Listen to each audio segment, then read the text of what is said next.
Welcome to Envy's Donut, a podcast about everything, anything, and nothing in between. Hello, friends. Welcome to another episode. Our guest tonight is Sinziana. Hello, Sinziana. You all right? Hello. Yes, I'm good. Thank you. Last time we spoke was like 25 years ago or 20 years ago. Is that right? No, I don't think it was that long. I couldn't have been 4 years old. Yeah, true. How old are you? 25? No, I'm almost 29. Oh. Maybe we spoke 15 years ago. Oh, okay. That's all right. It's not too bad. The only thing I know about you is your name. So you have a beautiful name. It's a traditional Romanian name, Sinziana. Do you like your name? I actually love my name. I have a bit of a struggle with it because not everybody can pronounce it. And I live in the Netherlands, so it's very difficult for me to present myself. But the moment people get my name, it's just becoming very comfortable for me. So I have a love and hate relationship with my name, but to be honest, I really like it. I love the cultural root inside my name. I think there's a pagan holiday, Romanian holiday called Sinziene or something like that. Yeah. So there is indeed this holiday, and then the name is also a flower. So basically, these fairy ladies back in the days, they were making some sort of flower crown, and they were going into the forest and performing some sort of tradition ritual. Yeah, are they good fairies or bad fairies? Of course, they are good fairies. I mean, yeah, they are just fairies. Well, I was doing a little bit of research before we started our conversation. I was reading that I don't know, you make like a crown out of flowers and then they are throwing it on the roof of someone's house, and if it's stuck there, it's good luck. But if it's falling, then it's something bad happens, or somebody dies in that house, or something like that. Oh wow, interesting. Yeah, I've heard a lot of stories about it. To be honest, I lost track of what can be true or not. But it's always a bit about luck. Always a bit about bringing happiness, bringing good spirits into somebody's house or love relationship or so on. Yeah, so are you a good fairy or a bad fairy? First of all, I think I'm a fairy in my heart, so thanks for the question. And definitely a good fairy. Ah, that's good. That's good. I never doubted that. Well, Cynthia, tell us a bit about yourself. Sure. It's always a bit difficult when you say, tell me a bit about yourself. I think, oh, where do I start? I was born and raised in Romania. So my first 18 years of life were based in Romania. And my childhood was, maybe you can relate to this, was about community. I grew up in a small house full of people from aunts till grandparents, parents, and cousins. I am an only child, but I've never been alone. And this feeling of community is what I take with me in my life nowadays. It's quite difficult for me to replicate it because nowadays I live in the Netherlands, a Western country where this idea of community is quite different. So I think rooted inside of me is this community value, just from the fact that I've always been surrounded by different type of people. So very old people and from them I've learned a lot, and also very different type of children. Everybody was playing in front of the block. I was playing without any toys, just creating toys out of nature. And nobody was really supervising us, but it always felt like there was always a grandma or a grandpa supervising us, the entire community of children. We definitely didn't have any schedule. We never knew when we have to go to eat or when we have to go in the house, depending on the season. In the summer, it was maybe 10 o'clock, 11 o'clock. In the winter, it was definitely 6. So I think this is, living in a different country, I realized how different that was from the normality of other children that live in the Western society. But definitely for me, it was a base into my what it means for me freedom, which is also one of my values. How did you end up going abroad? Just like other kids, I was in high school thinking, not really thinking, more like supported by my parents to think, what are you going to do? Where are you going to go to study? And they were not very complex choices. You could either be a doctor and study medicine, you could either be a lawyer and study law. Very, let's say, specific topics in order to, yeah, become successful. That was, I think, the target back then.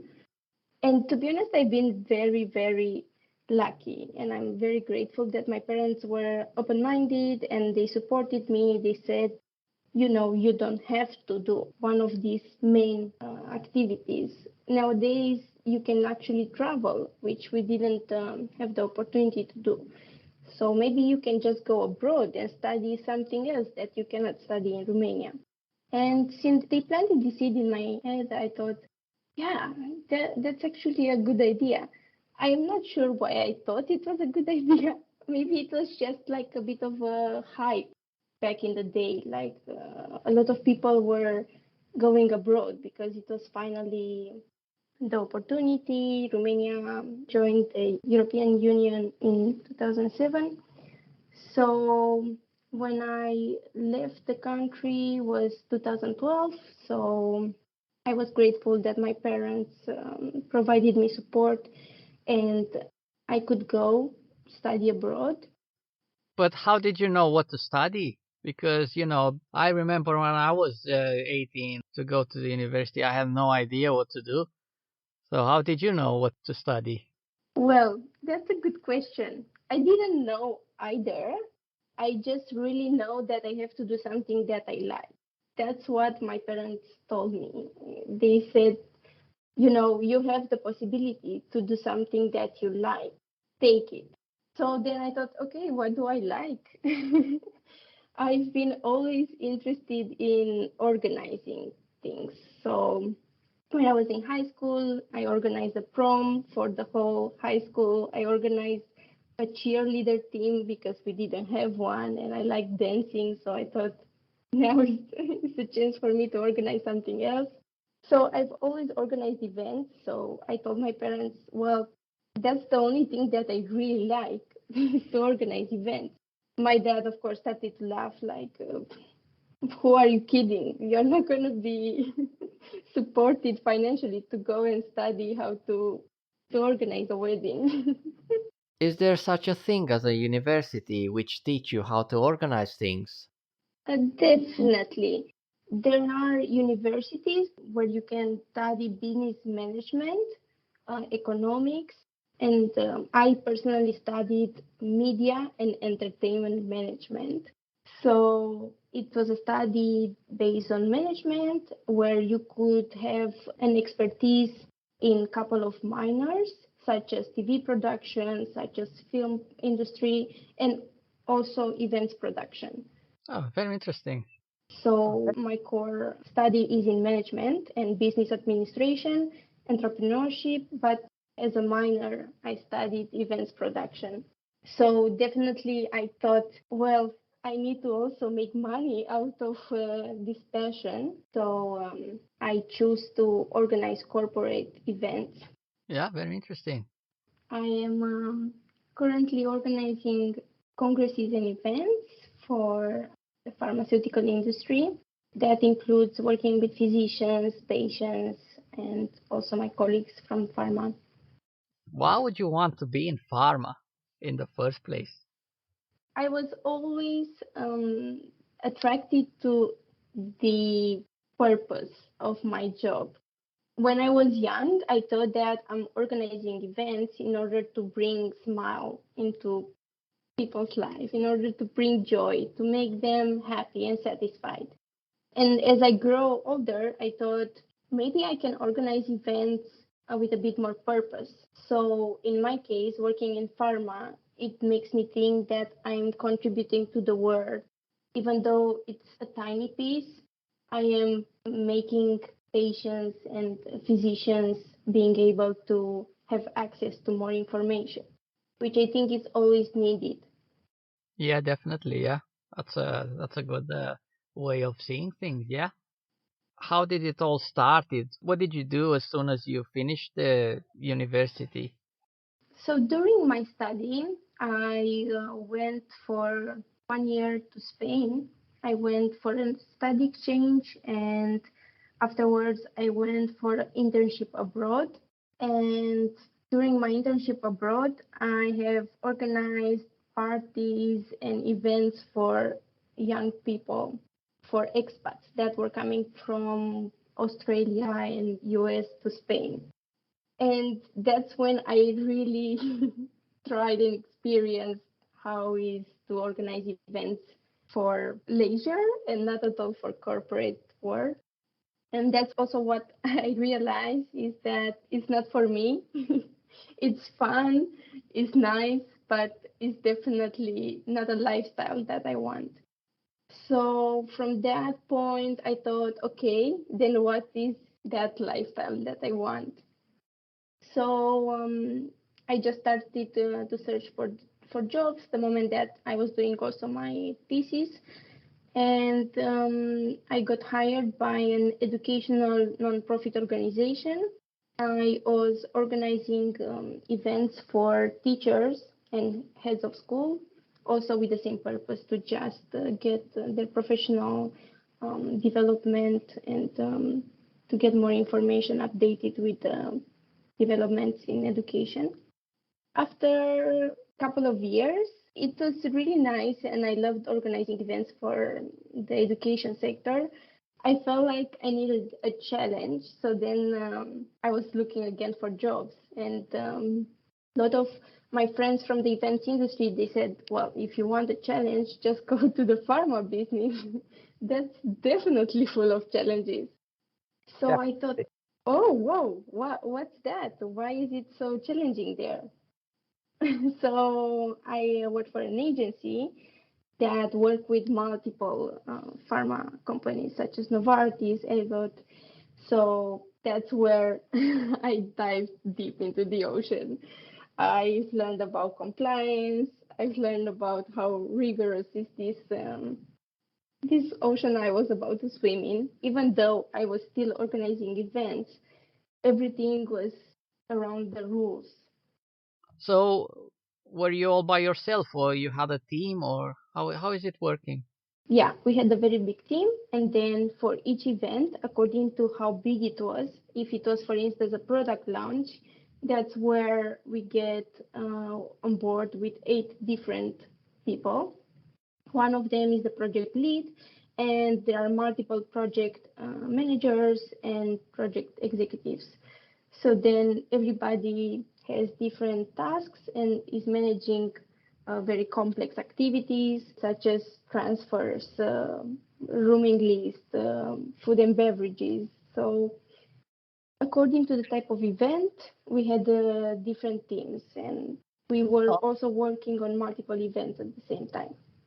okay, yeah, yeah. So you're part of different teams then. Yeah, definitely. That was where the challenge came from. So one part of the challenge was working with completely different sector where you have to follow very strictly some guidance that changed a lot during the last 20, 30 years, and some physicians were not fully embracing those guidance.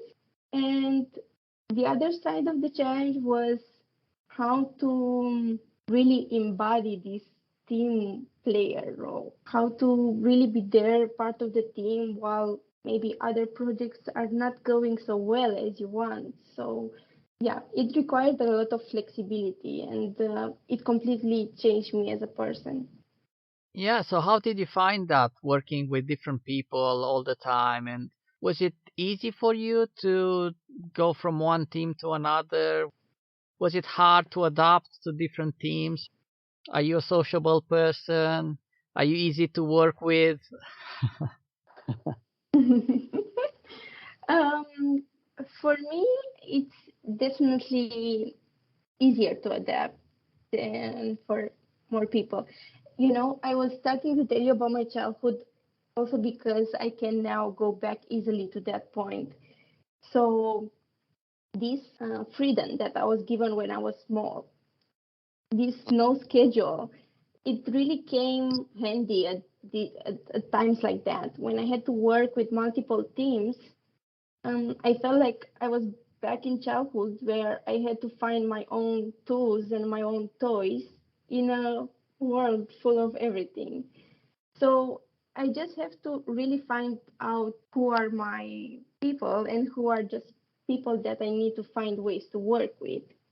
What is my support group that I can always go back and say, I need help, and what are people that, yeah, maybe I don't like that much, or maybe I it's not that easy to work with, but if I find a way that allows me to create a nice product in the end together, then I'm just gonna do that. I believe that what helped me also a lot to work with different people at the same time was to learn how to listen more. So I think this allowed me to understand better who am I facing, what kind of person you are, what kind of person I am. Are we going to work together in an easy way, or are we going to clash? And just by taking this time while working with multiple people allowed me to be able to be more flexible, let's say. Because even if I am flexible as a person, if I do not know what we need as a team, I would not be able to provide that. So, definitely for me, listening to people, listening a bit more behind the words, allowed me to be a better team player. Yeah, I suppose it's difficult, especially working with people. I think there is a cultural difference as well between an Eastern country and a Western country. Also, I suppose the age difference between different team players, and so many other different things. But I suppose when you have a common goal, you definitely can all pull together and get the job done. True. What was the lowest point in your life? What was the worst episode that you've experienced? I like to describe it as my episode in my life where I got lots of opportunities out of it.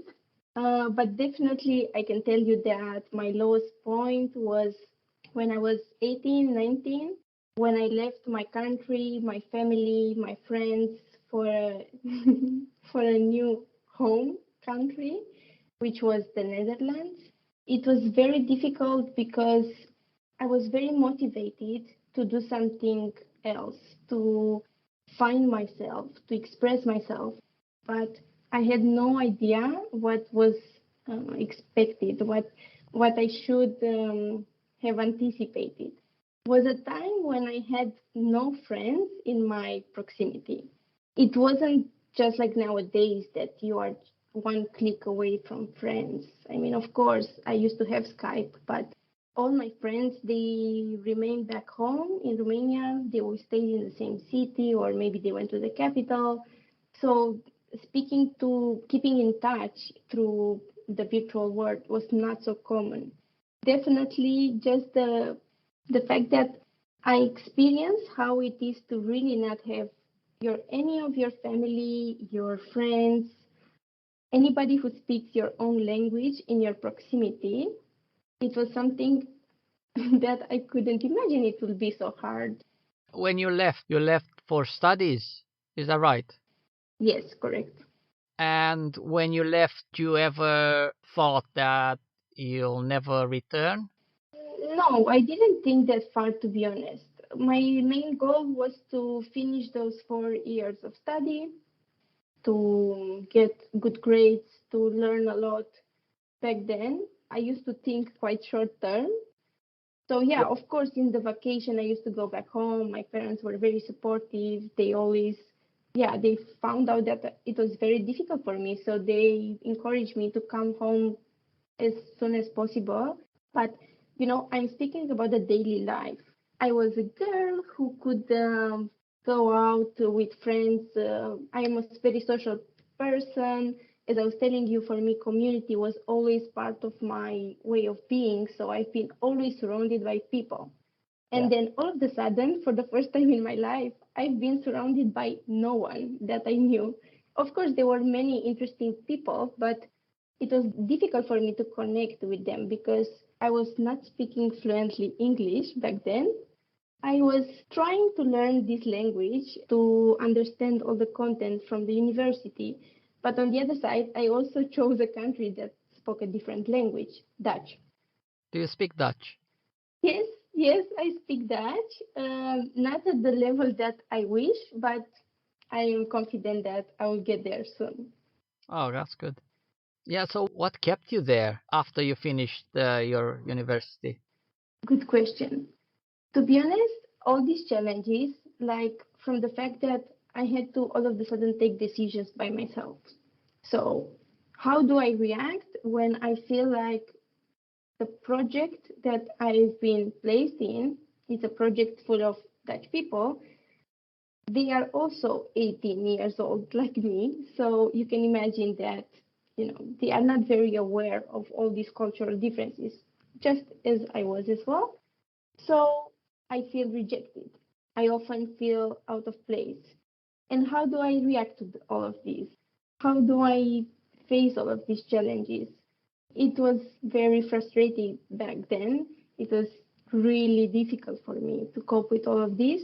But I think that's also what kept me there. The fact that I proved myself every day that I will find a way to deal with it. And the moment that I surrender and I figure it out, I realize that people are so nice. Despite any cultural difference, there will always be people with stories.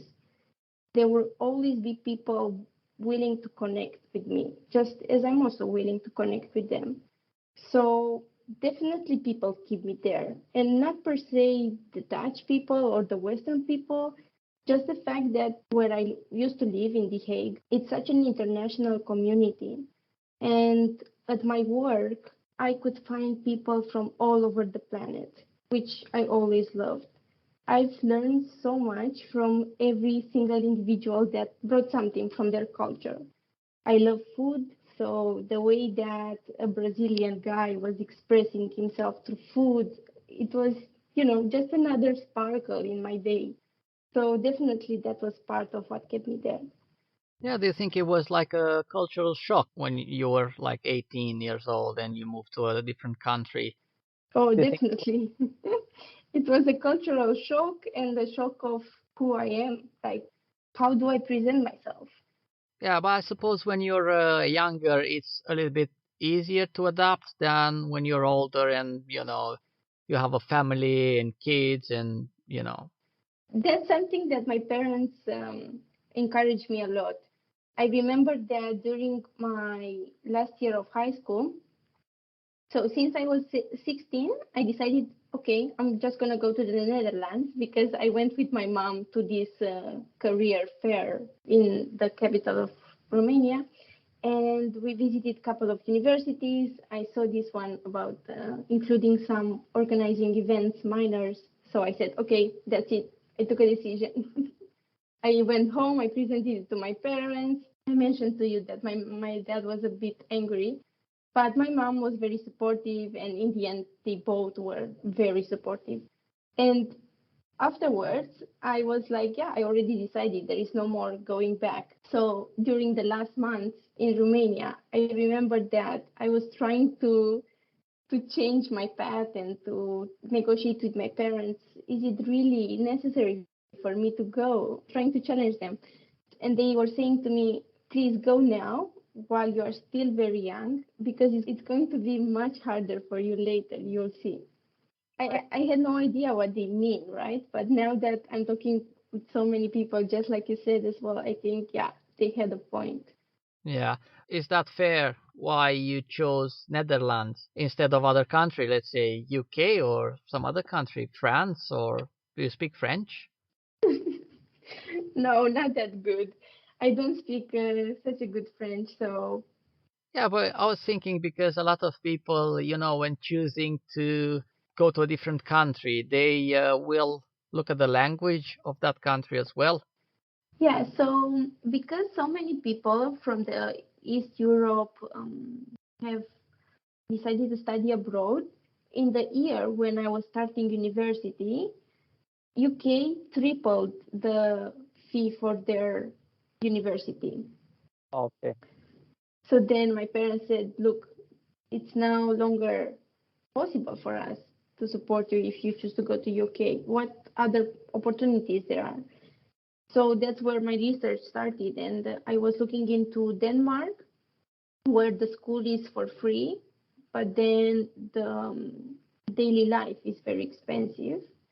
And Yeah. that would have been comparable to the Netherlands, where the universities are very good. They are English universities, internationally approved, and the fees are not so high, but also the standard of life is not so high comparing to Denmark. Yeah, that's good. Yeah, it's a beautiful country. I've been a couple of times and it's nice. Looking back, I'm very glad that I've done this choice to go to the Netherlands. I didn't know it was such a green country, and it is such a green country. I really enjoy the place where I live nowadays. It's 10 minutes walk from the forest. We have many activities that we can do outside. I walk my dog every day, 2 hours in the nature, and it's just very important for me to be so connected to the nature and also not to feel very far away from a city. And because Netherlands is such a small country, you can be in 45 minutes in Amsterdam, in 20 minutes in Rotterdam, in another 30 in The Hague. So it's just so diverse. Yeah, it's perfect, living in the countryside but getting to the city easily. Yeah, that's a perfect combination. Indeed. Do you have a person or an event that changed your life for the better? Yeah, of course, the pandemic. Is it for the better though, the pandemic? Oh, definitely. For me, personally. How so? To be honest, it just came to me as a gift. I got this precious gift of having time for myself, which I never would have thought that I needed. I was organizing events for pharmaceutical companies, traveling a lot, going from plane to destination. Sometimes you're just exhausted. So the moment you're home, yeah, you just go on with your daily life, but you don't really have time for very deep questions. So it's very hard to pause when you are in such a busy life.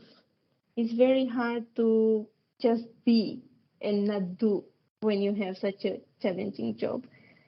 So when the pandemic came, of course, at the beginning it was very stressful. My parents were far away from me. I didn't know how long until I would be able to see them. So I didn't know if they are going to be able to strictly follow the measures and not get sick. So it came with a level of worry and concern, but it also came with a lot of time for myself and for things that I love, for cooking, for getting to know my partner better, for reading, all these things that were on pending. So that's what you did the last couple of years. That's exactly what I did the last couple of years. Well, what about the financial side of it? I was still very lucky to be employed, only that my career changed a lot from traveling around the world. I became an event organizer in the virtual world. So I had to take some certifications and make sure that I can organize events virtually. So get to know all these platforms of streaming and work with different suppliers that are allowing physicians to perform webinars and share their information in the virtual world. Okay, yeah, that's good. That's good. So you adapted to the new situation. I took it as an opportunity because I realized that how much time I was spending on the journey. From the simple journey from home to the office, I was giving 1.5 hours of my working day to the journey.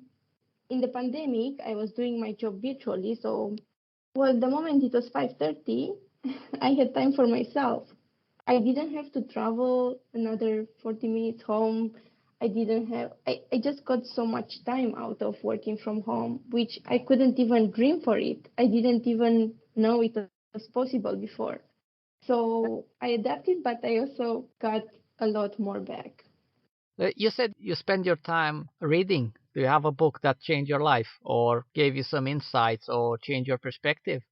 Yes, I like to read, and 5 years ago, I started to read more about psychology. So, definitely a book that changed my view in life is a book written by a Romanian psychologist. His name is Gaspar Gheorghi. His books are in Romanian, so I hope that one day he's going to translate it in English as well because his books are very good. Even though he's a psychologist, he speaks in a normal language. I didn't ever read any psychology book before, but I could easily understand the message that he wants to transmit.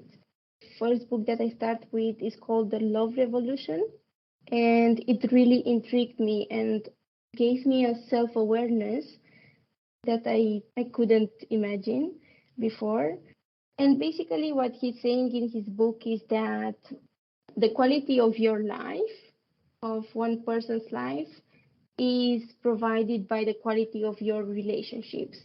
It took me a while to really understand what he means, but somehow I've always been busy with relationships around me. I've always been intrigued to find out, why do I really like some particular type of people and why do I really dislike other people? I've always been intrigued to find out, is there more to it? And in that book, for the first time, I understood that I have to find out what I like. I have to find out what drives me in order to get those people that are suitable around me. Because in that way, everything will be just so much easier instead of being a continuous struggle, a continuous compromise between me and that person to make it happen or to get to a common ground. Yeah. So definitely that was a book that changed my life. Just the way that turned my view on relationships, on people around me. The first book that I read during the pandemic, it was Man's Search for Meaning by Viktor Frankl. Do you know the book? I've heard of it. I never read it. I'll add it on my wish list. Please put it on the top. Yeah, yeah, definitely. It's an interesting book. It's a very complex book and interesting. But what I got out of that, because I was still in my search for what freedom means to me. So, as I was mentioning to me, freedom plays a big part in my life since I was a child. As I'm developing, I'm also challenging myself more and more what freedom means. What is that value inside of me that I can embody, which is making me feel free. So, in that book, what Dr. Viktor Frankl is saying, or what I understood, is that the greatest freedom is the freedom to choose your way of acting, your attitude. I've heard this before, but by seeing how he describes his action in that book, I thought, yeah, what are my excuses for not being able to act in the way that I want to act? I was just really into that book so much that I thought, in such a tragic situation, he was in the concentration camps and he managed to find meaning to act in a way that made him survive, especially reading it through pandemic. It really motivated me and it gave me this drive of understanding that it's up to me how I adapt. It's up to me how I act in this situation that I am. I don't have to blame the situation. I shouldn't go on the path where I feel helpless. I just need to find my own way to act and to get my own resources, not to wait or to hope that they will come from outside. Yeah, so basically, freedom is a choice. Yeah. I think it sounds a bit cliched nowadays, but No, no, it's fine. It depends how you look at the situation. If you're a prisoner, I've heard this before. The analogy that even though you are confined in between four walls, you can still be free in your mind or something like that. So yeah, it's. I know what you're saying. to be honest, what I really understood besides that, what you are saying makes sense. But what I also understood from the book is that you really have to have a very good reason. You cannot just live your life on small things. You really have to have like a big drive in order to have a good quality of life. You have to have a reason that is so important for you, of course. Otherwise, things are not going to be so simple, so easy for you. Yeah. Also, happiness is a choice. In order to be happy, you have to choose to be happy.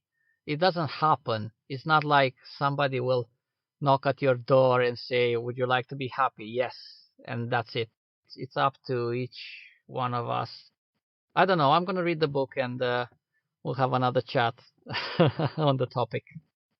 Please keep me updated. I'm curious what you are going to get out of it.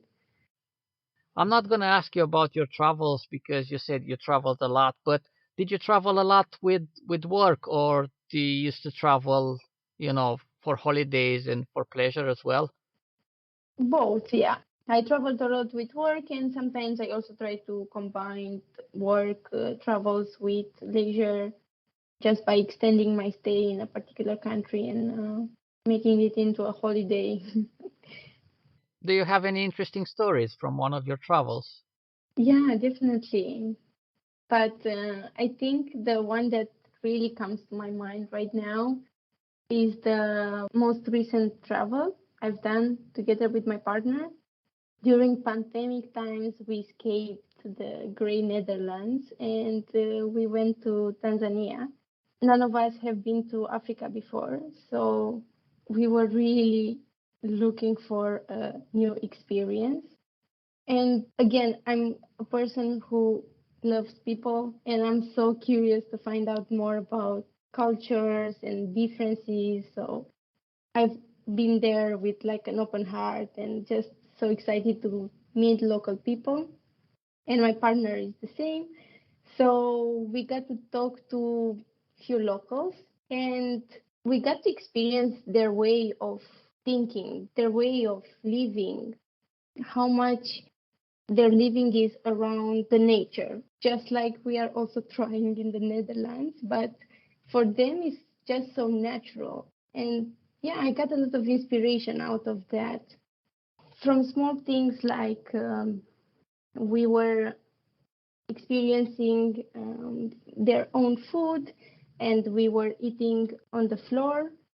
We were not using cutlery just like we do at home. And we just felt so connected with their culture, with the ground, with the nature. I think even the food just like felt so much better. And while we were talking to them, they were telling us about their culture, their religious background, and they have this very nice saying, who's that's called Hakuna Matata.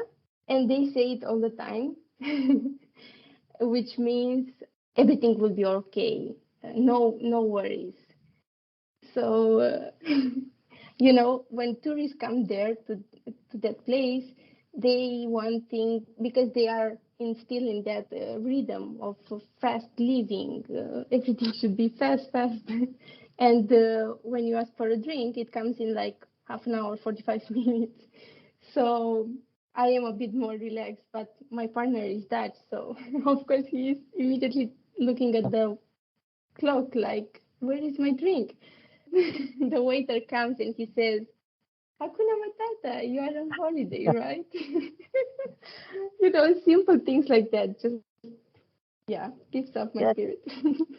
Yeah, just take the time and enjoy life and slow down, and something we should all try to achieve in our lives, everyday lives. So maybe, have lunch without your phone opened, and without checking emails. But it's hard because you need to be up to date. You need to read the latest news, the emails. You have friends you need to reply to. And yeah, it's difficult. Indeed, indeed. So for me, it was such a good reminder that life is so much joyful when you just go back to the basics. And that's exactly what I experienced in the pandemic time. No deadlines. It's really not that tragic. So, for me at home, we actually eat everyday lunch without the phone. And okay, maybe not every day, but 90% of the time we take at least half an hour to eat together lunch without the phones, and 100% for dinner. Whenever we are at home, we eat together dinner and we don't have the phones next to us. And this is something that we do because my partner is not the type of person who spends a lot of time on the phone.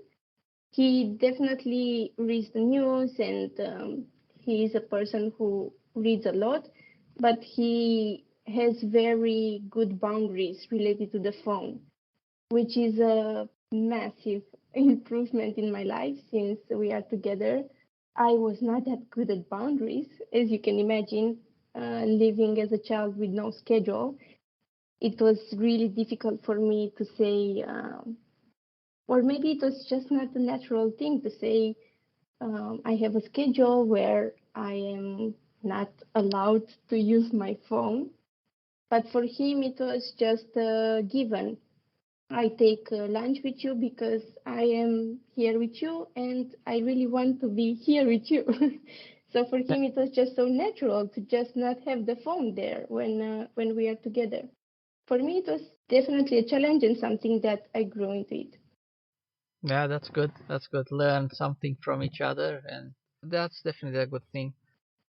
Well, what lessons have you learned so far in life? Well, a lot of lessons, but definitely the most recent one is to take life a bit less serious and a bit more in slow motion. In Romanian, we have this word that is called antichnă, but I'm not sure how to translate it in English. Maybe you know. Siesta in Spanish. I do not really think about taking a nap or taking an afternoon break. Yeah, it's just chill, chill. Yeah, and just more like to do things a bit more easy. Yeah. That's something that is in contrast with the way that everything is progressing, with the technology, with the way of our jobs being in continuous progress. I remember how drivers in Romania are. When everybody's in a rush, everybody's in a hurry. Nobody will let you get into your lane. Everybody wants to be first. Why? Why? Why? I can't understand why. I mean, what's the rush? Really? You can't? Should I tell you? Is it a secret? No, I don't think it's a secret. I think it's just our culture of always being in a competition with each other. Who's Well, gonna get first into the lane? why? Well, congratulations. You arrived 30 seconds before me. So what? It doesn't mean anything. Do you have any plans for the future? What would you like to achieve? It's such a big question, but I will try to break it down. My plans for the future involve creating a community where I live now in the Netherlands. I don't know exactly how it will be, if it will be a community around the physical location where I live, or it will be a community of people with the same mindset or interest. But I would like to replicate in a way that community that I grew up in. And sometimes I'm wondering if my children will have this opportunity to be surrounded by many different children. Yeah, my aim is just to connecting people, to make sure that in this digital world we don't forget that we are human. And it's so beautiful when people get together, when we have the chance to talk and be very honest. That's where the magic happens, I like to believe. I was mentioning to you that my partner is Dutch, and even though he comes from a completely different background, he also has this need of connecting people, of being there for others. That's actually something that really brought us together at our first date. We were just asking each other about our childhoods and about what we appreciate in life. And we discovered that both of us do not believe in the idea that one should live only for himself. That there is so much more to life when you are there for other people. I always try from everything that I do to remind myself of this idea that I am here to do something for the others as well. So even when we moved into our house last year, we really wanted a house where we can invite people and cook for them and get to know people in our neighborhood that they don't have so much in common with us. Because just to give you an idea, I am the only international person in our little neighborhood. The houses are there since the 50s, and some people really live there since the 50s. But we got to connect with them as well in the end, because in the Netherlands, even old people, they know how to speak English quite well. And to be able to invite in our house an old lady who just lost her husband due to COVID, and to be able to exchange some opinions just like we do right now, it really brought so much joy. Everybody has an interesting story, and it's just so interesting for me once I am open to that story and whatever it brings with it. Definitely, that's a good plan. Good luck with that. Being in such an online world these days, yeah, it's gonna be tricky to do that. But yeah, it's doable, definitely.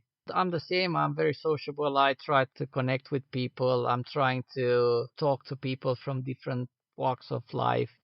It's hard, when life gets in the way. That's what they call it. When you have children and a job and you have to do all this, you don't have time. But you can make time. You can always make time to meet people and to talk to people. And yeah, that's a good plan. Definitely. I believe the same, that again, it's our choice to make time for what we feel really essential. And for me, this community, this life around people really feels essential. So I just want to integrate it in my life rather than just put it somewhere at the end of my agenda whenever I have time for it. Yeah, the only thing that I can think of is that other people have to want that as well. So obviously, as you said, you need to find like-minded people and yeah, bring them together. True. I'm going to find these people.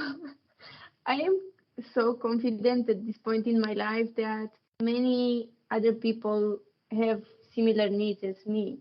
As you were saying also at the beginning of the podcast, sometimes people with common interests just attract each other. Some people call it coincidence. Some other people who believe in energy call it energetical attraction. Or fate? Or fate, indeed, yeah. I definitely think there is something. And for me, the most important is to find out what I need. And in the end, if I surrender to the exact way of doing that, that's definitely a big lesson for me that I have learned recently. The moment I do not get attached to the result, the moment I surrender myself to the exact way that I make something happen, that's where the magic will happen. That's Right. where the power of the universe, or some people call it fate. I call it personally, yeah, God. That's where things happen because you just know what you want, you go for it, but you don't have to control every step of the way. Yeah, it's like they say, it's not the destination, it's the journey. True, true. In my journey, I also don't want to limit myself to always organize events or always be an IT technician in the virtual event world. I just really want to connect with people and see what's going to happen from there. Well, that's the ultimate test for you as an organizer. You should organize people together. Yeah, to be honest, I'm really trying that lately. I am currently taking a certification in embodiment coaching. I'm trying to become a better people organizer, let's say. I'm just trying to become somebody that can listen better, can connect people better, and can guide people to discover themselves. That's great. Are you gonna become a psychologist? No, no, that's definitely not my intention. I believe personally that psychology is dealing with the past, helping you heal the past and recover from difficult moments. A consultant is somebody who's going to tell you how to do it because that person has done it in a way that worked, and then you can copy paste if you want. And a coach is somebody who is just there for you to create a safe space, to be able to hold that space for you to discover yourself. So it's not somebody who is telling you what to do or healing you. It's just somebody that is holding a space for you to become who you need to be in order to maybe transform something or change something in your life. Oh, that's a good analogy. I never thought about that before. Yeah, psychologists look to the past and heal you, and coach looks to the future and help you, guide you. And yeah, it's good. It's good. Well, see, I learn something every day. Thank you. Yeah, and in coaching, definitely you have to deal with the past in order to go to the future. But there are many ways to do that. And, I learn every day just by taking the certification that sometimes the answers are so close to our hearts and to ourselves that we are so busy looking for it in the news or in our PCs. And actually, it's all inside of us. Yeah, good stuff. Do you have a favorite quote? My favorite quote would always be those words that I've heard them for the first time from Gaspar Gheorghi, but I do not know if they really belong to him. He's saying that the quality of your relationships define the quality of your life. That's good. How are you applying that in your own life? I am making time for the people that are important to me. That means that when I speak to somebody, I do not take my phone with me. So sometimes my mom is angry. Where are you? I've called you 3 times. And I say, well, I was in a conversation with somebody important. Or maybe that means that I'm trying to put boundaries. For instance, let's talk about the relationship we have with our parents. I mean, it's always going to be a difficult relationship. You love them so much that you want to give them everything, and that's healthy. It's always a challenge. Where do you put that boundary between I am so grateful to you, you've done so many amazing things for me, and I want to be there also for you. I want to listen to you. I want to help you. But sometimes maybe I cannot. Sometimes maybe it's just difficult. So, what worked for me is to just take time to process my relationship with each of my parents and to try to focus on what is important for us to have a good connection. And that means sometimes that I tell them things that maybe they are not ready to hear, or that I tell them really honest my opinion about something they've done or their business. And yeah, it's just like a dance. Yeah, it's difficult, it's tricky, but they'll understand.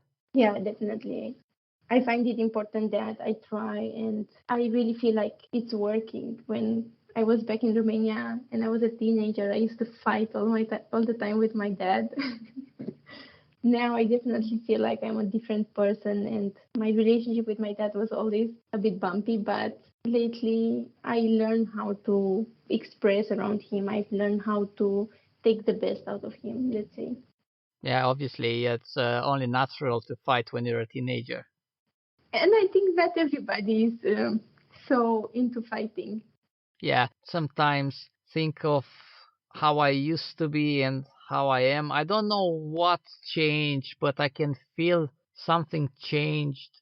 I feel different. I think differently. I'm more reasonable now. I can listen. I'm not jumping into fights with anyone. I'm not offending people, even though I never intended to offend people, but sometimes you offend people without wanting to. Sometimes just the fact that you take this challenge to move to a different country, to surrender yourself by different kind of people, that's where a lot of big part of the change happens. I've never seen it as a challenge. I always thought I have a backup. So I always thought that in case it's not working, I can always go back home. So it wasn't anything to challenge me. I said, well, I'll try this. If it's not working, I'm going back home. I never had that, how other people have the stress of coming back home with the tail between their legs and thinking that they'll be seen as failures. I never had that. I don't care. I don't care how other people look at me or think about me. I don't care. And people think that I'm arrogant because I don't care what other thinks about me, but I don't care. I remember when my sister went in a student exchange or something when she was at university, and she was first year, and she went to United States. So it was like terrifying. I cried when she left. I said, how can a little girl go all the way on the other side of the planet all by herself? I was terrified. I would never do something like that. But it was different when I came to the UK. I wasn't all by myself. I had my wife with me.